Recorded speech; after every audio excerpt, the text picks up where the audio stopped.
Well, here's my picture of things. Using a system through a computer, whether it's Skype or Zoom or Microsoft Teams or whatever, um, it's always a little bit like you're looking through a window at something. Yes. Yes. Yeah, and a window is part of a wall. So there's still this psychological impact in people's brains of that there's still some wall or some barrier Yeah. between people, which doesn't exist if you're in the same room as a Yeah. person. Yeah. And there's a, naturally there's a different kind of energy about being in the room with people.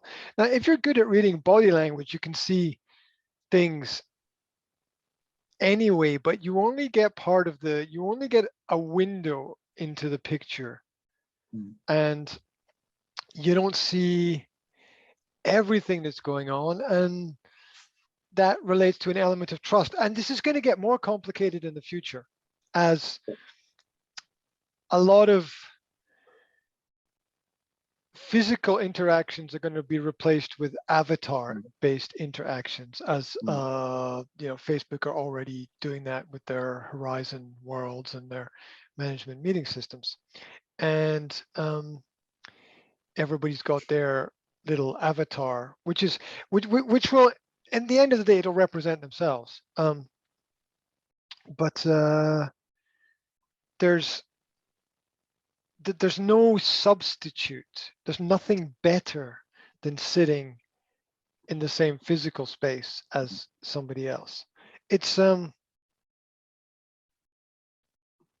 it's the same energy that is contained within a fire. Yeah. If I go down the beach and I light a fire and I'm with my kids around the fire on the beach, which we've done lots of times, Uh-huh.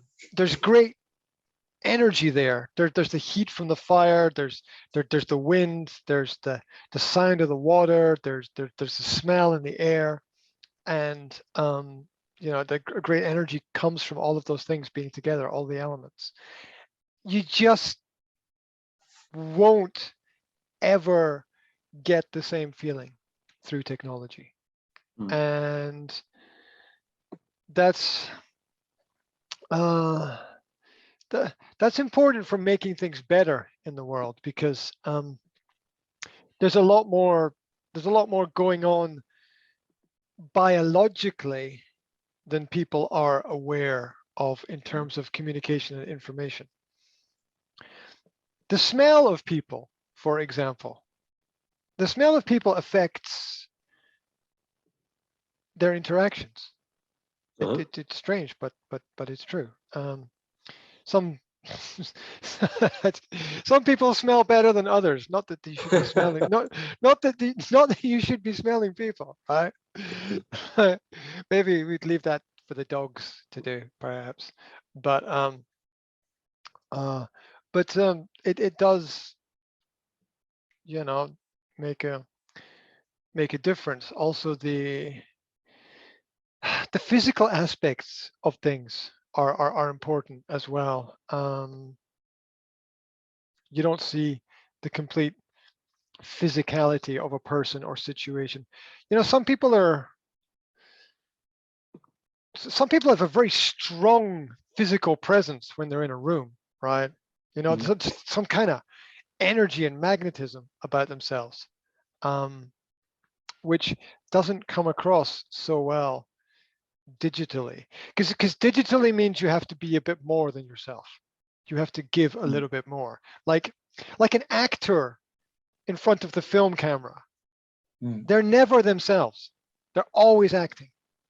In front of a camera, you are, to a certain extent, not always, but to a high level, almost always acting. And behaviorists know this, right? Uh-huh. Well, how does this work? Basic example of how this works is, if you want to stop criminals in a shop, you put cameras in the shop and on the street. That the cameras change the behavior. Telling the criminals to change their behavior does not change their behavior. But changing the environment changes the behavior. There's also the threat of the being caught and punishment if you're caught as well, which changes behavior. But putting cameras there changes how people act. And this has been known for a long period of time, that and a lot of people are very uncomfortable with that. Teachers don't like cameras in the classroom when they're teaching. I didn't when I was a teacher. It made me. I didn't at the beginning when I was a teacher. It made me very nervous. As you have more experience and you get more confident and you go through life, after a period of time, you're like, whatever. I don't care. I don't care anymore. I'm confident about who I am, and that's it. There isn't anything more, right?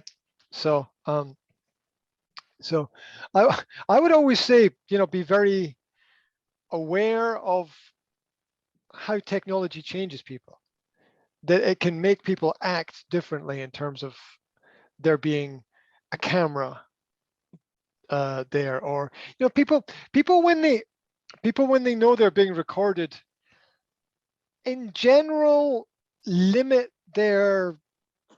limit themselves a little bit, that they're not fully themselves, or that might cause them to do the opposite of not limiting. They might do what Robin Williams called a +1, which is that they feel every time there's a camera, they feel they need to do more. Yeah, they need to be a bigger personality and make a greater impact or presentation. And I don't know, maybe that's true for a lot of people. It's probably not true for everybody. It depends on how confident you are with what you're doing. Yeah. If you're confident with what you're doing and you're pretty sensible, then I don't think it really matters that much. And here's just a little thing. What was I surfing through yesterday? I was surfing through social media yesterday, and there was a live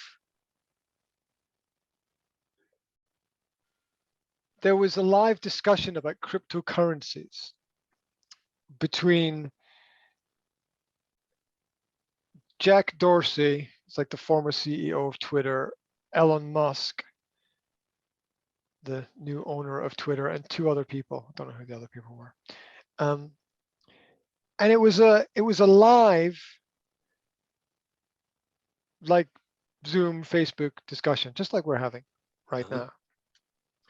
And you have to, I think, admire people in these high positions who are prepared to go live in a conversation and talk about their personal opinions, because you're a target at that level, right? You're an easy target. It's very easy to criticize Bill Gates and Elon Musk and, I don't know, Joe Biden, Klaus Schwab, Prince Charles, whoever, wherever. It's very easy to criticize the big names and the people at the top, and maybe sometimes they should be criticized because accountability matters. But I have great respect for people who are prepared to have long, open discussions about personal perspectives where they might say something wrong. They might say something controversial, but these people are not afraid to do that. And I think that matters. I think like Elon Musk went on the Joe Rogan podcast for 3 hours. He was interviewed for 3 hours live, nonstop, just a 3-hour conversation. That's pretty deep, right? That's pretty real. You don't find many presidents and prime ministers and other people doing that in an openly, I would say an openly confrontational forum, where I would say that Joe Rogan is not on Elon Musk's side. I would say that he pushing him to get answers about topics and opinions that are important for society. And most people are only interviewed by people who are friendly to them. Mm.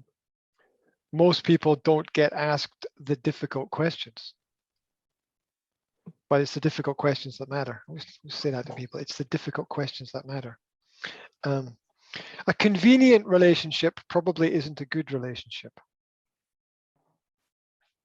That is true in business and personal lives. A convenient relationship probably isn't a good relationship because people are not challenged to be better. I'm not sure that people communicate using technology the same way that they communicate in real life sometimes.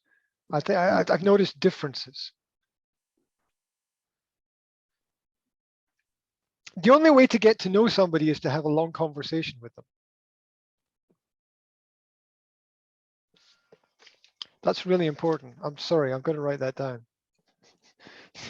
I'm going to write that down as a note for another client of mine that I'm working with right now. Because these short messages are impossible for communication, real communication. You know, you can, short messages are good for, can you pick up milk, right? You know, I left my jacket in the kitchen. The match starts at 7. You know, short messages are good for that. Yeah, the shopping list kind of notes, but they're not good for anything else. They're absolutely not good for anything else. And there's no way. And I wonder with children growing up today, I wonder if all these short messages in short form videos,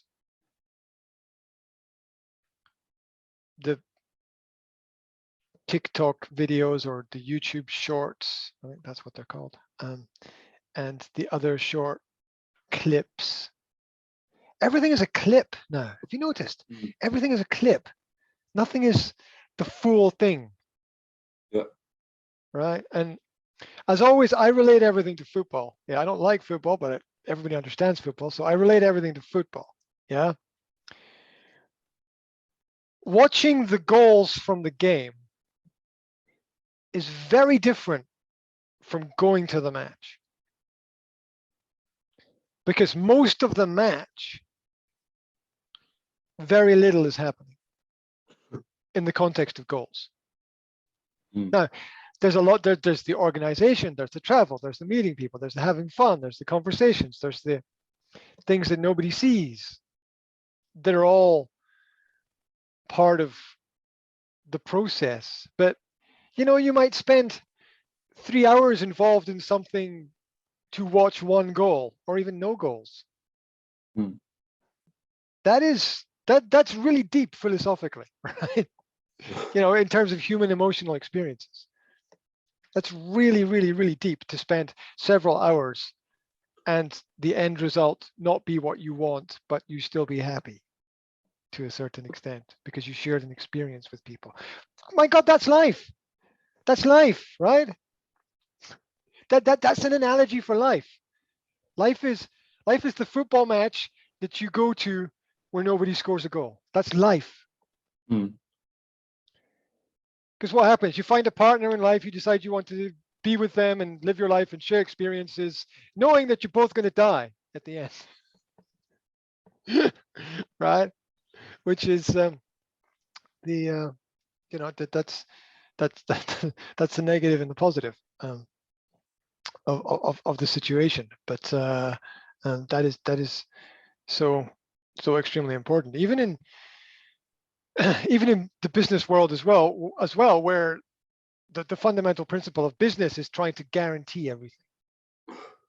You're always trying to guarantee success. You're always trying to guarantee delivery. You're always trying to guarantee execution on contracts. You're always trying to guarantee more customers, better services. You're always trying to guarantee these things. against the forces of nature and life, which mean that human beings are not perfect, and we still make mistakes, and we still get things wrong, and we still don't deliver from time to time. We want to have high aggregates and averages. We want to be good and get better and to deliver, and that's how we build up trust. But the human experience is a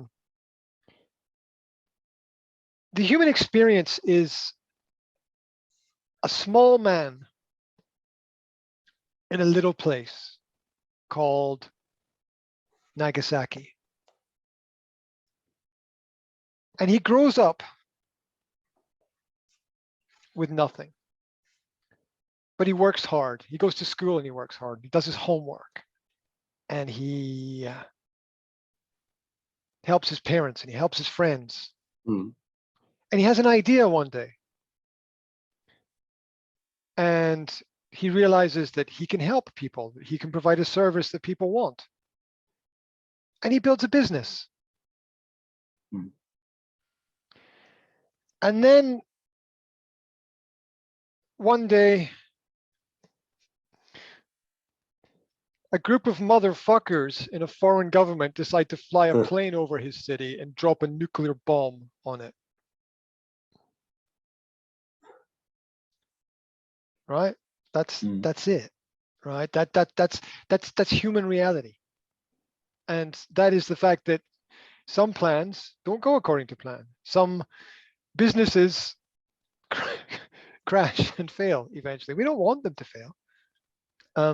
It might be the failure of the people involved. It might be the failure in planning. It might be the competition is better.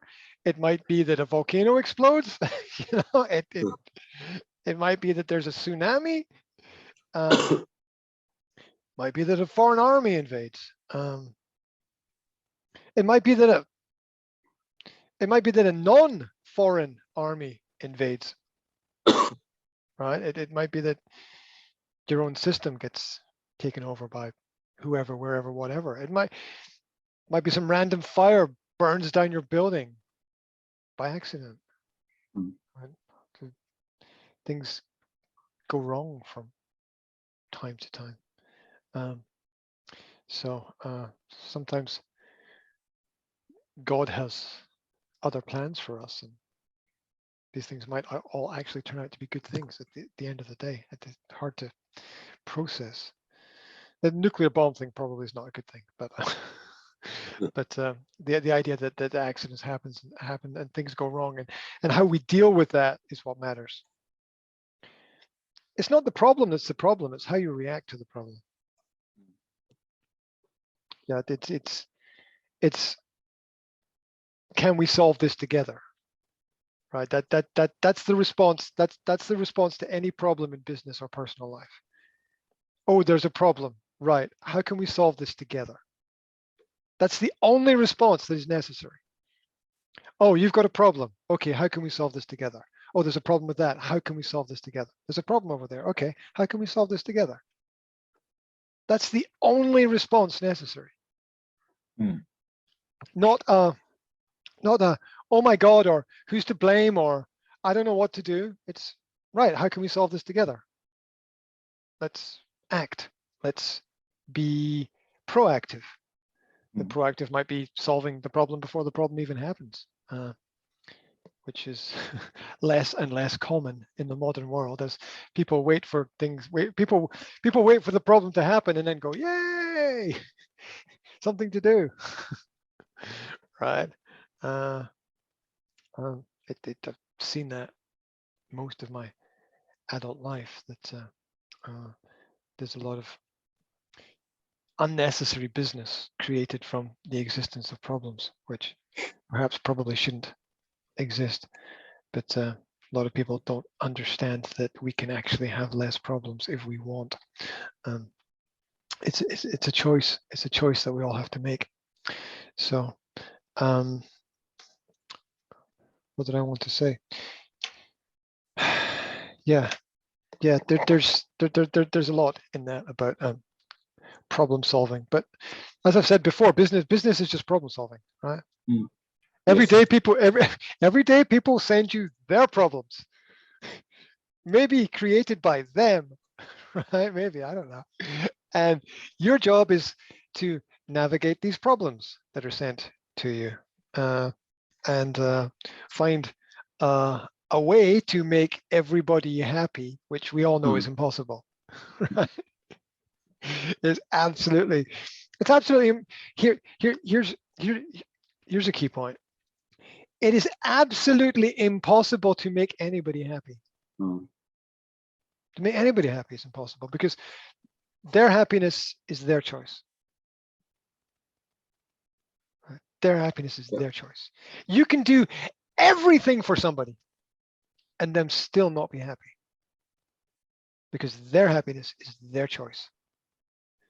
And it makes sense to think about what other people's reactions are going to be, and think about what other people like and what they don't like. But it doesn't make sense to worry about other people's happiness because Mm. it's entirely their choice. You can because it is a choice. You can choose to be happy or sad about anything that happens. Mm. You can attach any kind of emotion to anything that goes on in life, and so um, uh, in the grand scale of things, all that a person can do in business is complete their tasks. That's it. That's all a person can do. Complete their tasks.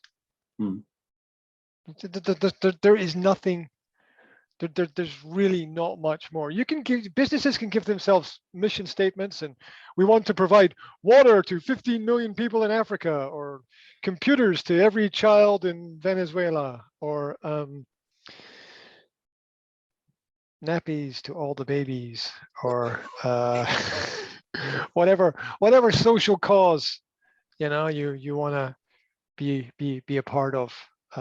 You can be a part of.